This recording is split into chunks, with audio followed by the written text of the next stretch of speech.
wrote, when the day of Pentecost came, all of the believers were in one place.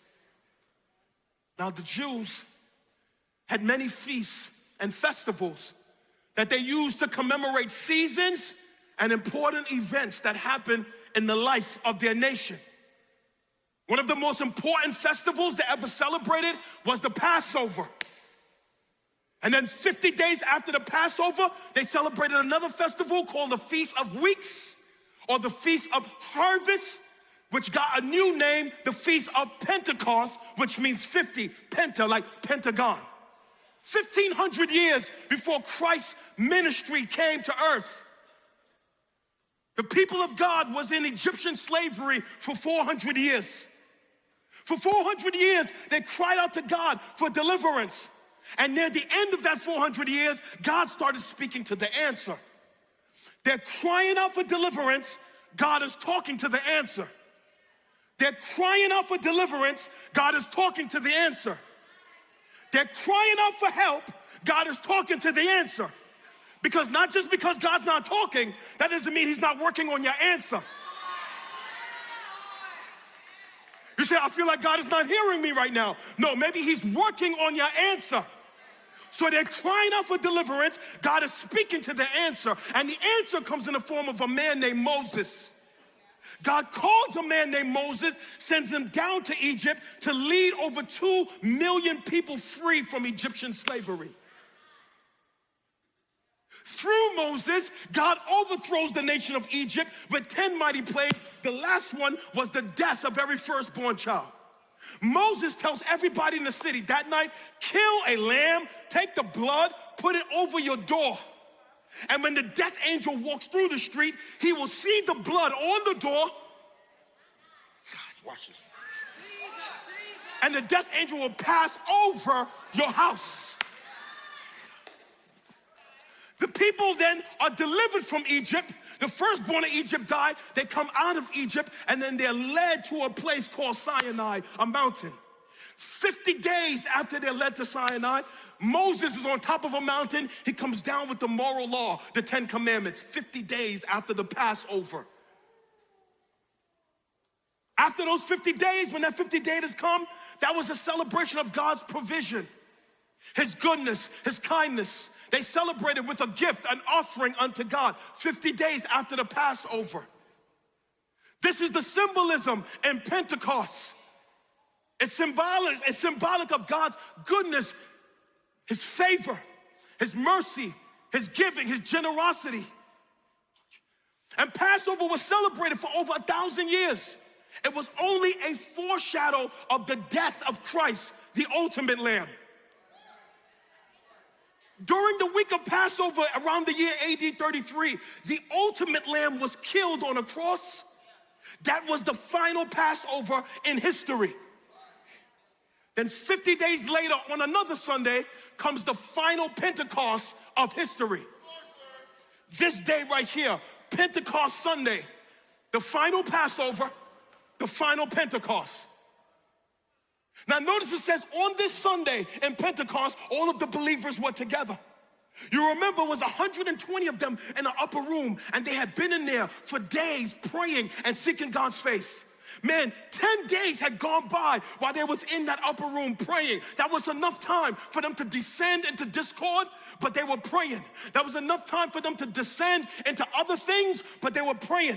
That was enough time for them to get weary, but they were praying. That was enough time for them to be frustrated, but they were praying. That was enough time for them to have doubt and unbelief about what Jesus said, go and wait, but they were praying.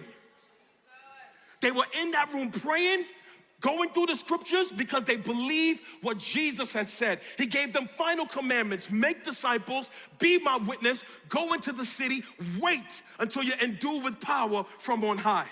So there they are on the day of Pentecost, 120 of them gathered in the upper room, verse 2. And suddenly,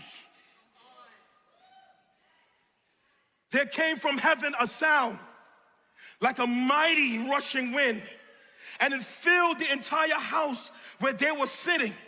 I want to draw your attention to this fact. Suddenly, they said as they were in there praying, something happened unexpectedly. They heard a sound. feel the Spirit of God. They're in there praying, and out of nowhere, 10 days later, they hear a sound like a mighty rushing wind. I want to draw your attention to the word mighty. Man, it will probably sound like, if you've ever heard the winds from a hurricane, that sound like a freight train on the outside of a house. They're sitting in that room, and then they hear winds, something like sound. It was mighty, it was powerful. It probably sounded like a freight train. They said it was like a rushing wind, Luke wrote. Wind is synonymous with God's presence. The word wind in Greek means pneuma, where we get breath from. It was God who made a man from a lump of clay, and then with pneuma, he breathed into him the breath of life.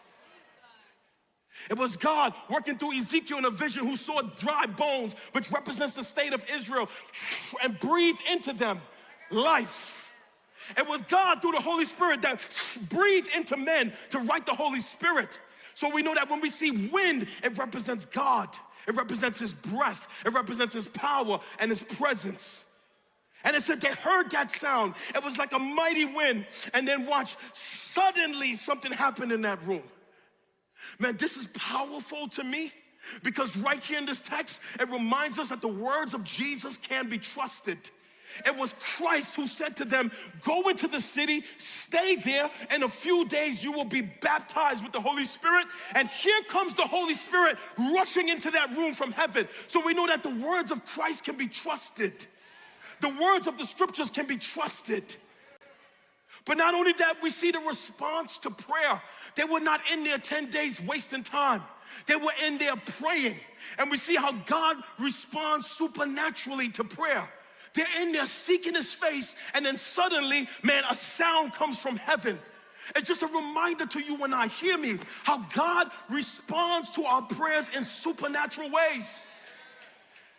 Man, last week in a meeting, it was our director, Danny B, of Global Missions for 2019, was sharing with us powerful stories we never saw from Access when we had that prayer gathering at State Farm Arena. And amongst those testimonies was a brother from some other city who sent a video in.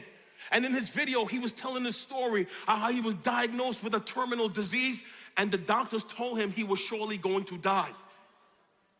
He catches wind of Access in State Farm Arena, books his ticket on a flight, flies to Atlanta, comes to the arena by faith, saying this will be my last attempt for healing since the doctors can't do anything for me. He gets into the arena, he's sitting in a chair in the bleachers, and he's believing God for healing. And he makes a video and sends us the video. He goes back to the doctor, and they are confused.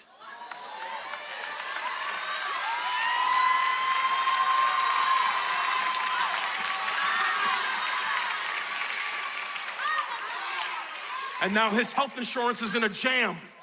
They don't know what to do with him now because he's supposed to be dead, but now he's still alive.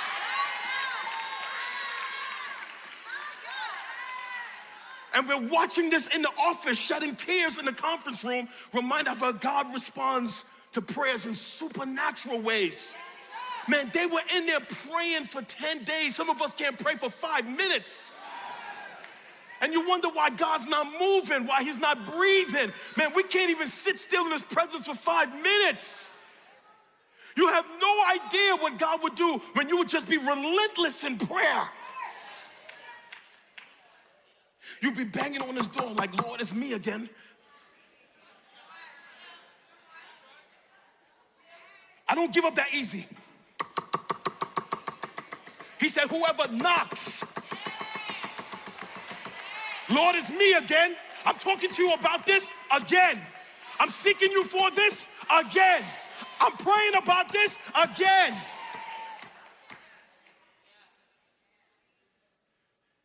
And it said that room, something shifted in that room. Watch the word, suddenly. I love that word, suddenly. It reminds me that God can change any circumstance suddenly.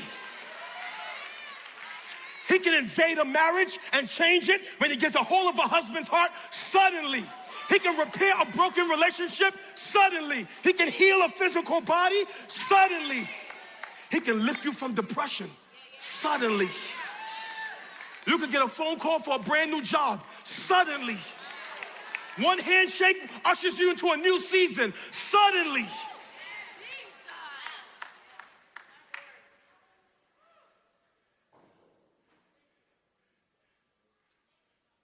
You have no idea the things that God do in somebody's life suddenly. It was summer of 2024. My wife and I were gone.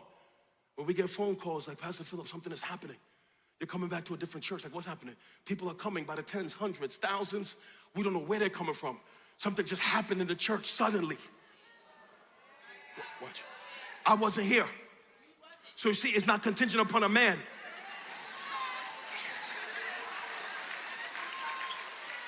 The Holy Spirit was stirring something up in 2019.